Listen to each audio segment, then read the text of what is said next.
Hey there, I'm Alina Perry-Smith, owner of Images by Alina. Today my son and I headed to the beach to test out my new Hover Air Pro with the beacon and joystick.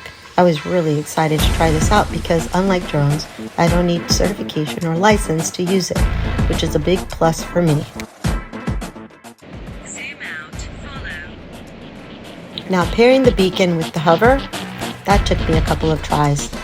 A little tip, make sure that you turn on the beacon first and then the hover. Once you're paired, you've got multiple flight modes to choose from right on the beacon screen, which is super convenient.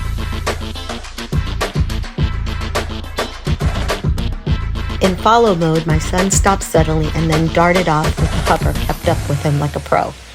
He also tried orbit mode and bird's eye view. Quick FYI, to adjust the orbit circumference, you'll need to use the phone app. I bumped it up to 8 feet from the default 5 feet. That was a lot of fun. I couldn't believe my son did that. So spontaneous. We decided to switch to manual mode and attach the joysticks. They snap right on, but it took me a second try to get them fully clicked in. The sticks are super sensitive, so I definitely need more practice. Oh, and a pro tip. Make sure you hit that record button in manual mode.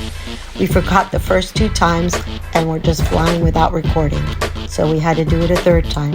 One more thing to know, the audio doesn't perfectly sync with the video if you're recording sound.